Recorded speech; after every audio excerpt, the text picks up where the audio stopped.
Bien, vamos a continuar con el estudio de los Salmos. Les invito a que abran sus Biblias en el Salmo capítulo 32.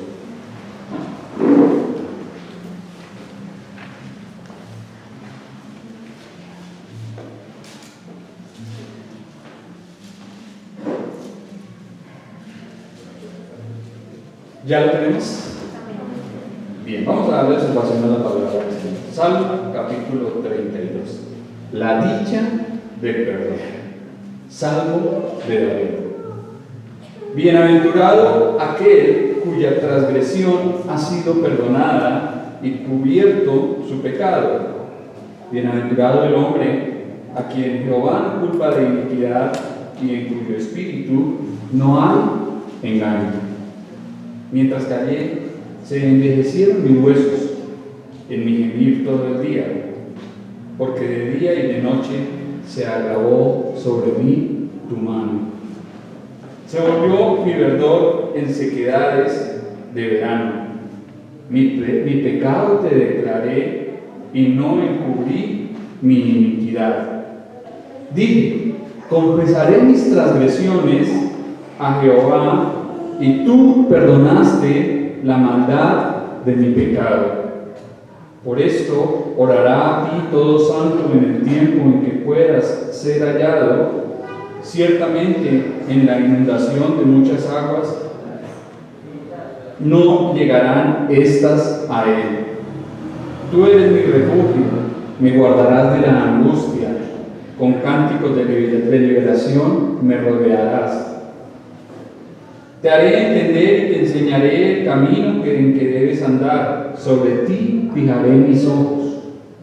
No seas como el caballo o como el mulo sin entendimiento, que han de ser sujetados con cabestro y con freno, porque si no, no se acercan a ti. Muchos dolores habrá para el impío, mas el que espera en Jehová le rodea la misericordia. Alegraos en Jehová y gozaos justos, y cantad con júbilo todos vosotros los rectos de corazón. Amén. La bienaventuranza del perdón. Dice el proverbio: el que encubre sus pecados no prosperará, mas el que los confiesa y se aparta de ellos alcanzará misericordia. Arrepentirse no es algo muy popular en el mundo que vivimos. ¿O será que sí? ¿Es común entre las personas del mundo arrepentirse? Para nada, para nada.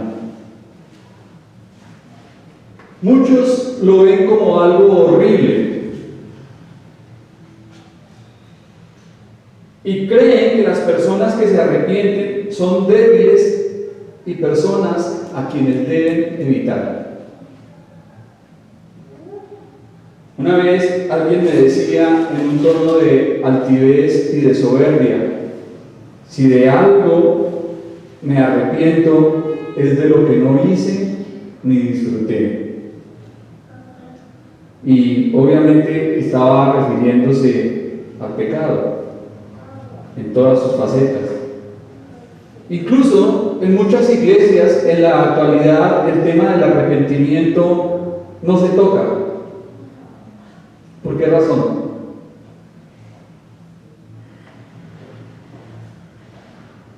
¿Por qué será? Porque no hay transgresión ni pecado supuestamente.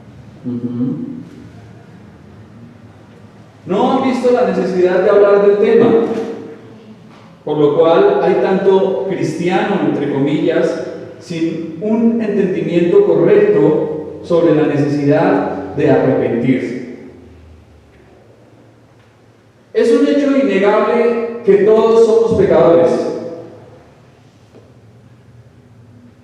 No hay ninguno que no peque. Por cuanto todos pecaron, están destituidos de la gloria de Dios. Y si todos hemos pecado, entonces, ¿qué necesitamos? Perdón, confesión y arrepentimiento. Sin embargo, Dios, que es amplio en perdonar, nos ha guardado de esas terribles consecuencias de nuestro pecado al enviar a su Hijo, nuestro Señor Jesucristo. El arrepentimiento es una buena noticia que David expone en este salmo, y que también nuestro Salvador enseña en los Evangelios. A lo largo de los Evangelios observamos que nuestro Señor constantemente insistía en la necesidad de arrepentirse. Enfatizaba sobre lo importante y necesario que es el arrepentimiento.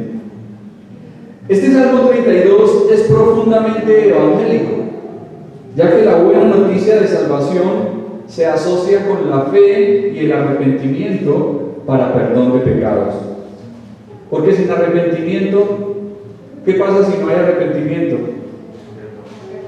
No puede haber perdón. Sin arrepentimiento no hay perdón. Es verdad que al comienzo el arrepentirse nos avergüenza. ¿O quién no sentirá vergüenza de confesar las cosas malas que ha hecho? Creo que todos. Pero ¿qué ocurre después de que nos arrepentimos? ¿Qué viene después? La limpieza, el gozo, la bienaventuranza de ser aceptados y de poder llegar ante Dios y ser recibidos por Él.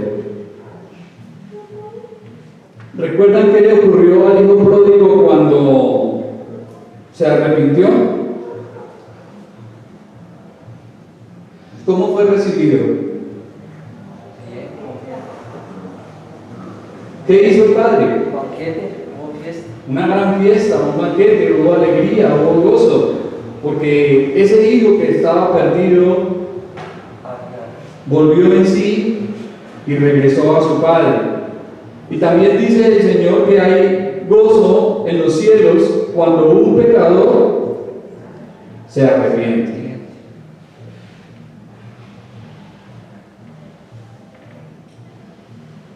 Curiosamente, Dios está más dispuesto a perdonar que muchos hombres a buscar su perdón y compasión. Dios está más dispuesto a ofrecer su perdón que muchos hombres a buscarlo. Todos hemos recordado o escuchado en algún momento la historia de David. ¿Sí? ¿Hay alguien que no sabe la historia de David? ¿Lo que le pasó a David? Bueno, ¿cuál? Acerca del pecado de David. ¿Sí? Y vamos a mirar lo que nos enseña esta historia, porque es necesario verla para poder entender el contexto de este salmo. Segundo libro de Samuel, capítulo 11.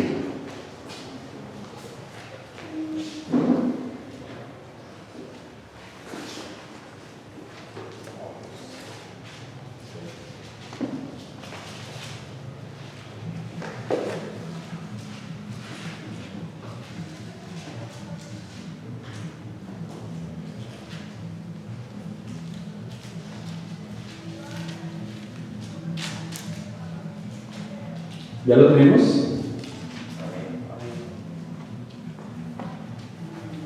Dice así el versículo 1: Aconteció al año siguiente, en el tiempo que salen los reyes a la guerra, que David envió a Joab y con él a sus siervos y a todo Israel, y destruyeron los amonitas y sitiaron a Rabá, pero David se quedó en Jerusalén. Ahí empezó David a fallar. Porque mire cómo inicia el pasaje diciendo que el tiempo en que ¿qué? Salen los reyes a la guerra. ¿Y David qué era? El rey de Israel. Él debería ir a la batalla.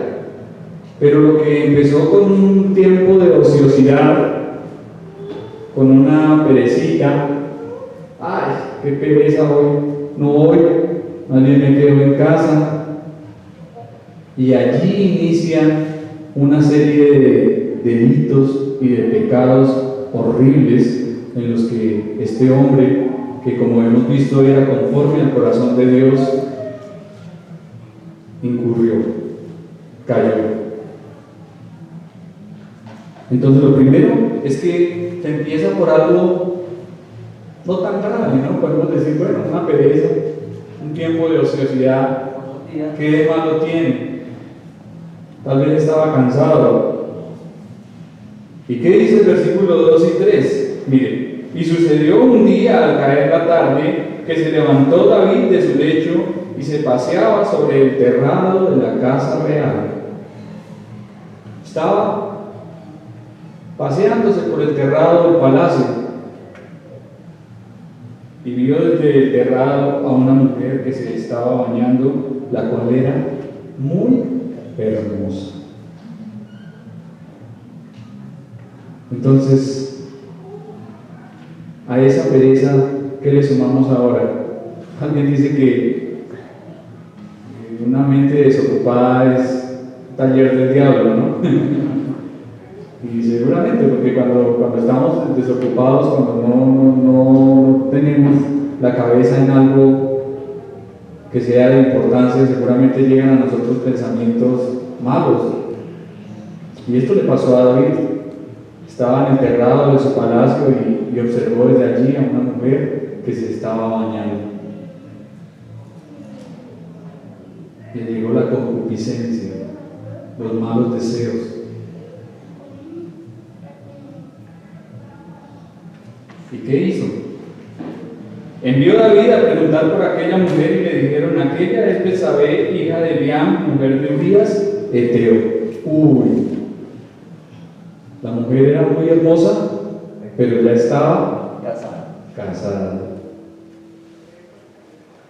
Sin embargo, él era el rey, él tenía el poder para hacer lo que quisiera. ¿Y qué dice el versículo 4? Mire, y envió David mensajeros y la tomó, y vino a él y durmió, y él durmió con ella. Luego ella se purificó de su inmundicia y se volvió a su casa. ¿Ah? Tremendo. Es decir, que aquí ya va cometiendo un adulterio.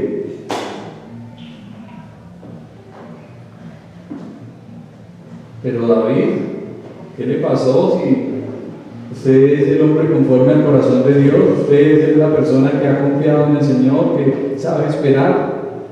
¿En qué momento lo que empezó con una pereza, una ociosidad, ya va en un adulterio? Pero el asunto es que no se queda allí el asunto.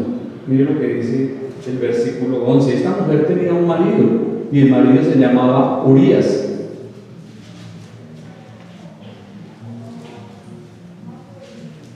Y Urías respondió a David: el arca de Israel y Judá están bajo tiendas, y mi señor Joab y los siervos de mi señor en el campo. ¿Había yo de entrar en mi casa para comer y beber y dormir con mi mujer? David tramó e ingenió algo para que Urías estuviese con su esposa, de modo que como ella ya estaba embarazada, entonces el hijo no fuese de él, sino de Urías. Y le mandó llamar a Urías y le dijo: ve a tu casa, te voy a dar unos días de vacaciones. Pero Urías se negó a eso. Dijo: no, pero ¿cómo voy a yo a aceptar estar en mi casa mientras Israel está en la batalla? Mire, este hombre, este Urías, resultó ser de mejor corazón que David aquí. Y luego dice que David trató de embriagarlo. Como no quiso a las buenas, entonces se puso a meterle trago, buscando embriagarlo y que definitivamente él se fuera para su casa, pero tampoco lo logró. Entonces, mire, ya va una concupiscencia, un adulterio, una embriaguez, y veamos cómo el pecado añade más pecado. El pecado no viene solo. El pecado siempre trae más cosas. Y son cosas difíciles, consecuencias nefastas. Versículo 15. Y escribió en la carta diciendo: poned a Urías al frente en lo más recio de la batalla y retiraos de él para que sea herido y muera. Este David podría en este momento haber sido director de una película de juegos macabros. Mandó al pobre Urías con una carta al general Joab, en donde le decía que lo dejaran solo cuando estuvieran en lo más recio de la batalla. Es decir, que prácticamente lo estaba ¿qué? Asesinando. Lo estaba matando.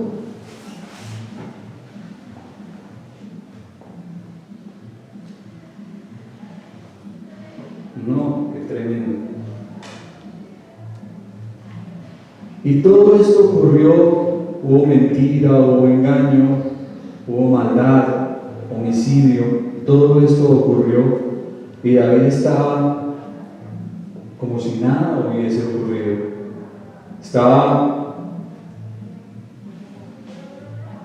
tranquilo como si nada después de la muerte de Urías, hasta que Dios envió a un hombre, a un profeta llamado Natán. Y Natán llega a donde David y por medio de una ilustración le hace ver su pecado y le dice: había dos hombres en una ciudad, el uno rico y el otro pobre. Capítulo 12. El rico tenía numerosas ovejas y vacas, pero el pobre no tenía más que una sola corderita que él había comprado y criado y que había crecido con él y con sus hijos juntamente, comiendo de su bocado y bebiendo de su vaso y durmiendo en su seno, y la tenía como a una hija. Aquí por medio del profeta se describe cómo era la relación entre Urías y Betsabé, su mujer. Dice que la amaba, que estaba junto a sus hijos, que la tenía como una hija, la cuidaba. Y entonces vino un visitante al hombre rico y este no tomó de lo que tenía, sino que cogió la corderita de aquel hombre pobre y la amó. Entonces le pregunta el profeta Natán a David: ¿qué crees tú que se debe hacer con este hombre que hizo esto? Y David dice: ese hombre debe ser digno de muerte, ese hombre merece morir. Y el profeta seguramente lo miró a los ojos y le dijo: ese hombre eres tú. Tú fuiste el que hizo eso, David.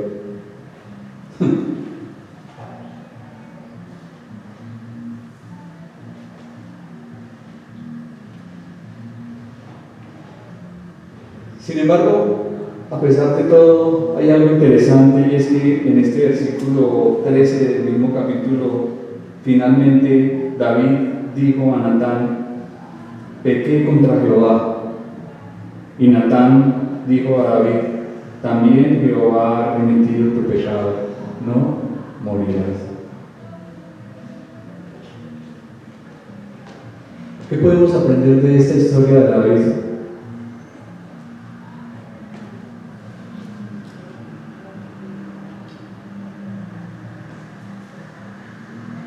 Está oculto delante de Eso Dios. es una dentro de las muchas enseñanzas. Pero primero nos enseña que aún el mejor de los hombres, el más fiel, el más consagrado a Dios, puede caer en los peores y más bajos delitos, en los peores crímenes y pecados. Nadie está exento. Nadie está exento. Por eso dice la palabra: si alguno cree estar firme, mire que no caiga.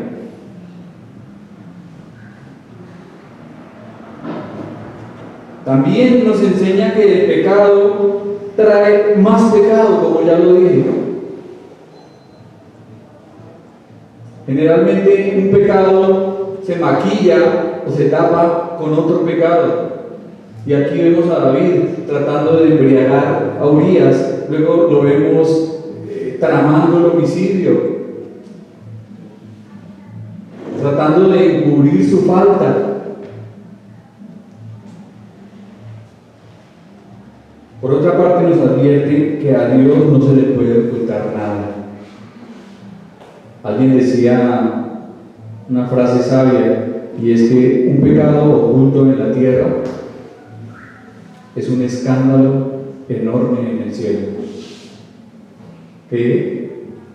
El pecado oculto en la tierra es un escándalo en el cielo. En el cielo. Puede que aquí en la tierra todo esté como si nada hubiese pasado. Puede que digamos, no, aquí el pastor no me vio, el hermano no me vio, no ha pasado nada. Pero Dios nos está viendo. Dios nos está mirando. Y a Él no lo podemos engañar.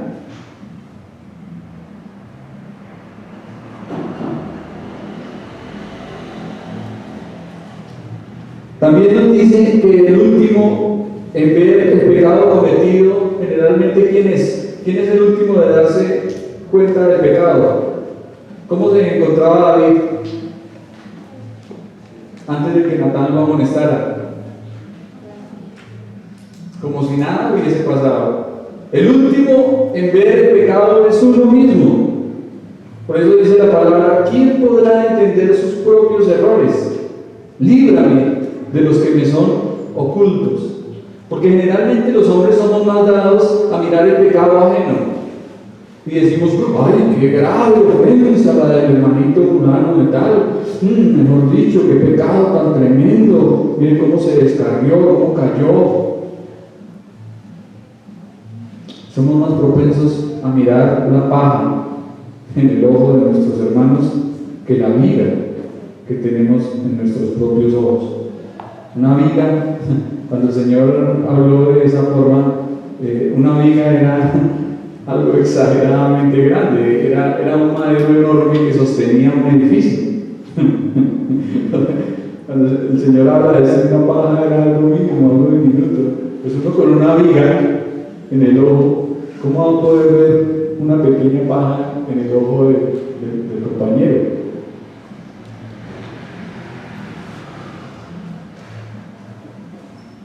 Es más fácil detectar el pecado de otros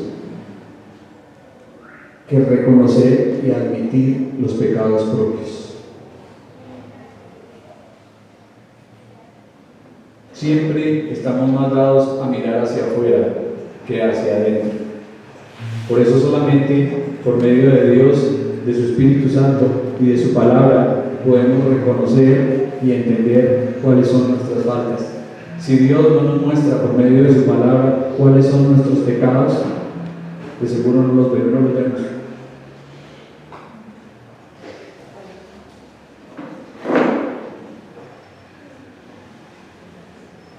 La hipocresía muchas veces nos hace seguir escondiendo el pecado. Y podemos pensar, si David era el hombre conforme al corazón de Jehová, alguien que confiaba plenamente en Dios y disfrutaba de una intensa comunión con Él, ¿en qué momento se torció tan feo?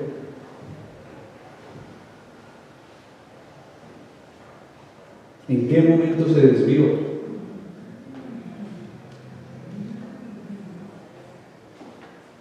¿Cómo fue posible que permaneciera tanto tiempo como si nada? Parece ser que entre el pecado con Betsabé y el momento en que el profeta Natán lo amonesta transcurre un año. Un año en el cual David pensó que ya eso se había olvidado y que Dios no lo había visto.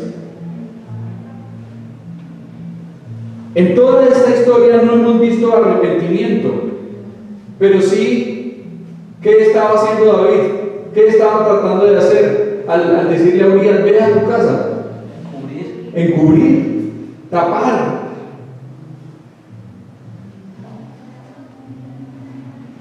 El pecado sin confesar añade más pecado.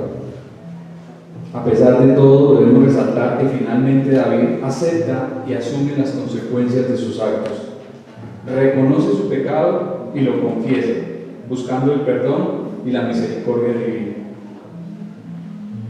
Pero debemos preguntarnos por qué Dios permitió todas estas cosas. ¿Por qué Dios no paró a David antes?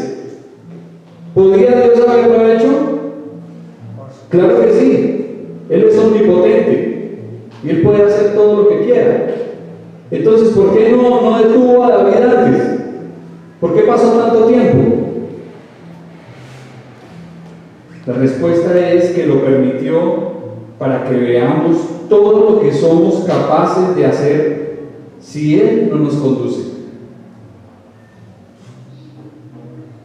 Dios lo permitió para que nosotros hoy en día tengamos una instrucción y una enseñanza, y para que aprendamos, para que veamos quiénes somos de verdad y para que entendamos las gravísimas consecuencias del pecado. Y también para que en su debido momento digamos como David: pequé contra Jehová. Hubo un momento en el que David dice: no puedo ocultarle nada a Dios, Él lo sabe todo, Él ha visto lo que he hecho, y contra Él he pecado contra Jehová.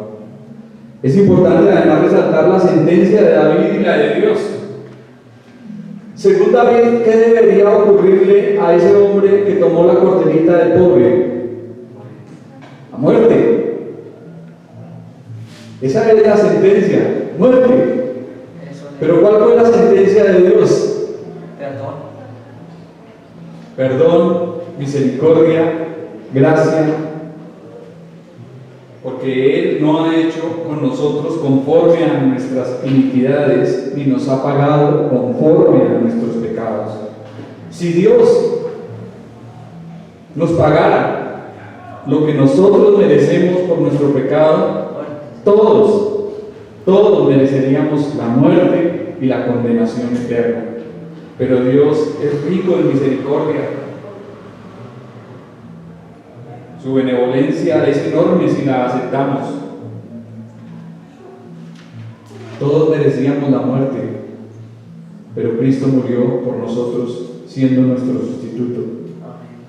Y solo cuando entendemos la inmensa gravedad de nuestro pecado y que somos merecedores de muerte, apreciamos sobremanera la maravillosa gracia de Dios que nos ha salvado. Solamente cuando entendemos eso, que Dios nos ha rescatado de la misma muerte y que por nuestro pecado lo que merecíamos y lo que merecemos es la muerte, es cuando apreciamos el perdón y cuando entendemos lo grandioso y lo maravilloso que Cristo ha hecho por nosotros. Y eso es precisamente lo que David expresa en este Salmo 32. Alguien que cayó tan bajo es alguien que además reconoce y exalta la bendita misericordia de Dios. Esa es la abismal diferencia entre un creyente y un incrédulo. ¿El creyente qué hace? ¿Qué hace el creyente? Cree, acepta, recibe la misericordia de Dios y el perdón que Dios le da en su Hijo Jesucristo. El incrédulo, ¿qué hace? Rechaza. Sigue como si nada, vive como si nada le fuera a ocurrir. Dicen: comamos y bebamos, que mañana moriremos. Disfrutemos todo lo que podamos aquí, porque todo se resume a esta vida y ahora. Pero no piensa en la eternidad, no piensa en lo espiritual, no piensa en lo eterno. El impío cree que Dios no le ve y que finalmente se burlará de él. Realmente el hombre que está hundido en su pecado dice: no, eso no pasa nada, todo el mundo lo hace, eso no hay por qué temer.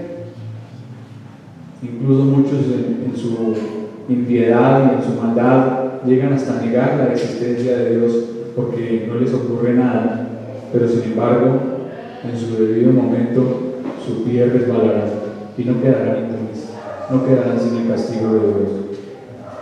Entonces dice el versículo 1 y 2 de nuestro Salmo, vamos a ver si alcanzamos a explicarlo, estos dos versículos para iniciar.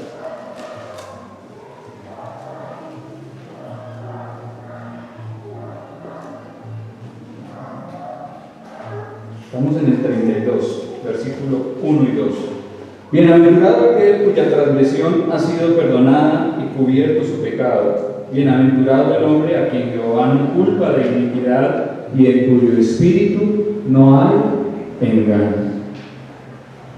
El problema de todos los hombres es que generalmente nos engañamos y tratamos de justificar lo que hacemos. Entonces decimos, pero ¿qué malo tiene si todos lo hacen? O decimos lo que dijo Adán cuando pecó contra Dios en el huerto del Edén: la mujer que me diste me dio y yo comí. Tratamos de justificarnos y echarle la culpa a otros. Eso es lo que generalmente hacemos, ¿sí? ¿Quién es aquel que dice, sí, he pecado, lo reconozco, lo admito, lo confieso, he pecado, he fallado a Dios? ¿No? Generalmente hacemos lo contrario, tratar de tapar y decir, no, es que fue, que esto, que mire, enredamos la situación para que no salgamos mal librados.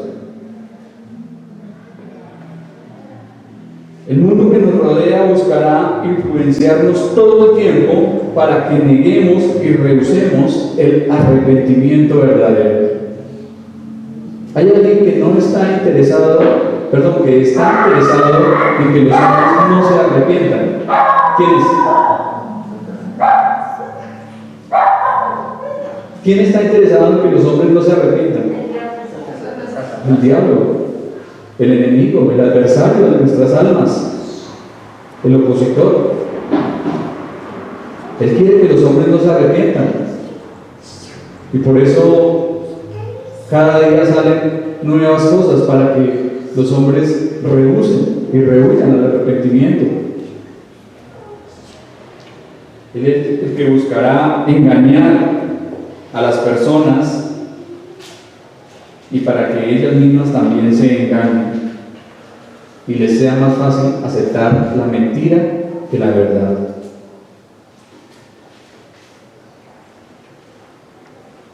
Generalmente el hombre del mundo, ¿qué dice con respecto al pecado? ¿O cómo ve el pecado? Como algo normal, a lo bueno, a lo malo, le dicen que es bueno.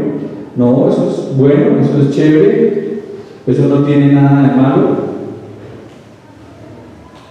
Normal.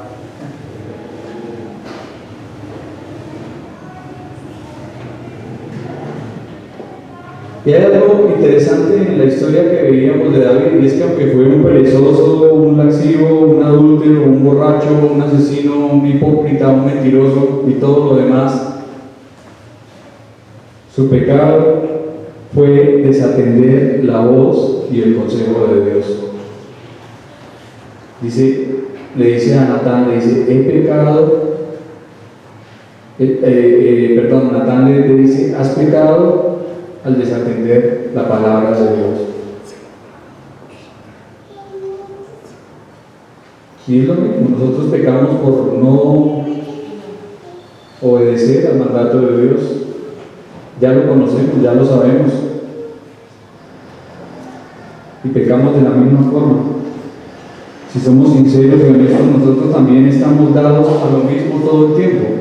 Uno puede mirar la historia de David y decir, uy, pero qué malo que era David. Pero nuestros corazones están dados a lo mismo.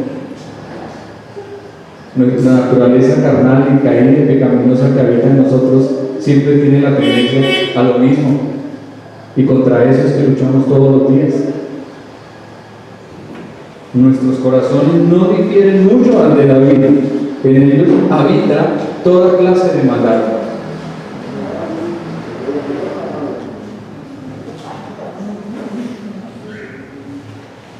Ahora, ¿quién es alguien bienaventurado?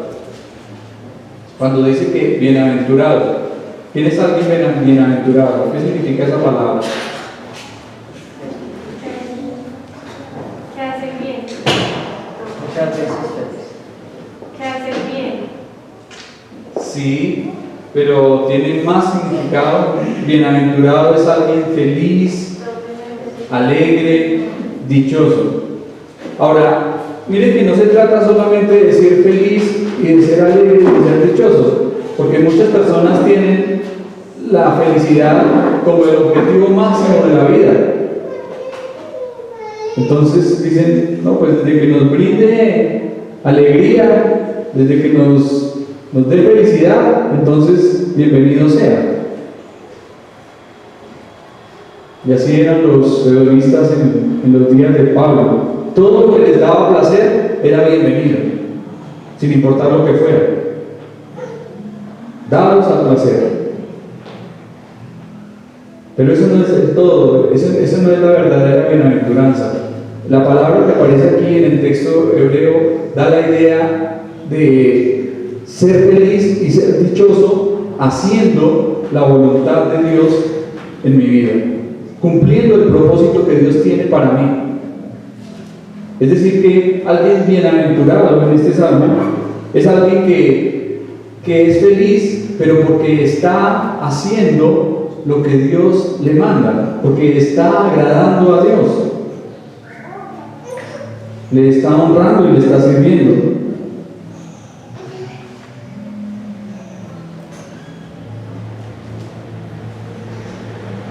Sin sinceridad y honestidad es imposible ser bienaventurado. ¿Será que una persona deshonesta puede ser bienaventurada?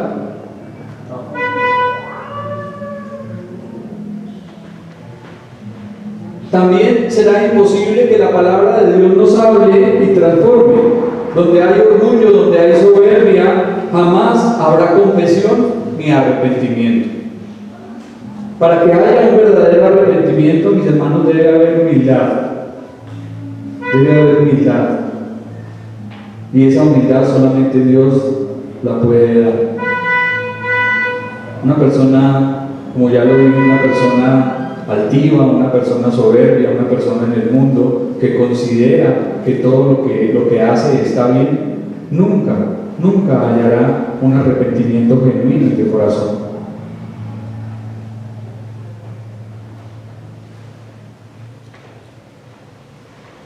Ahora, ¿cuántas veces hacemos las cosas motivados por falsas e incorrectas expectativas con intereses torcidos? Muchas veces el problema no es tanto lo que hacemos, sino el por qué lo hacemos, lo que hay detrás de las cosas.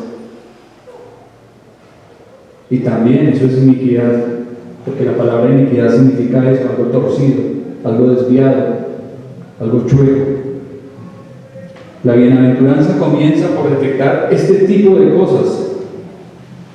Por otra parte, la palabra transgredir significa traspasar, ir más allá de los límites establecidos.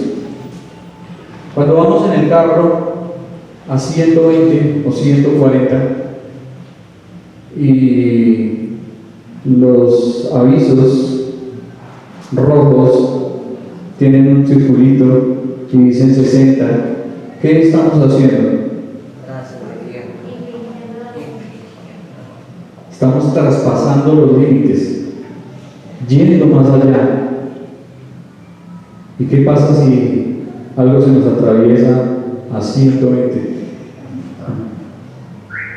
Seguramente ocurrirá lo peor, ¿no? Porque estamos transgrediendo la ley. Y lo mismo es con la palabra de Dios. Cuando la transgredimos, cuando vamos más allá de sus límites, estamos faltando y quedamos expuestos a lo que nos pueda ocurrir. La dicha del perdón consiste en que si confesamos nuestros pecados, Él es fiel y justo para perdonar nuestros pecados y limpiarnos de toda maldad.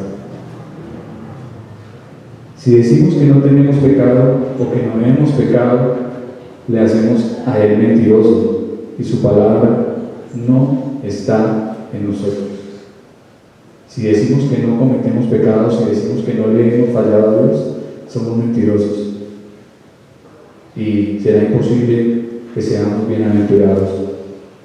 Porque como ya lo dije, el primer paso es poder decir como David dijo en su momento: he pecado contra Jehová, he pecado contra Dios. Reconocer, admitir, confesar. Eso será lo que nos ayudará verdaderamente para hallar la bienaventuranza. Dice: bienaventurado el hombre a quien Jehová no culpa de iniquidad y en cuyo espíritu no hay engaño. ¿Queremos ser felices? ¿Queremos ser dichosos? ¿Alegres? ¿Qué debemos hacer?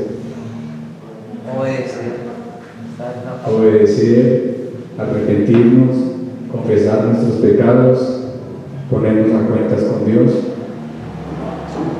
ser fiel, vivir para Él, no traspasar los límites, no ir más allá, no excederse.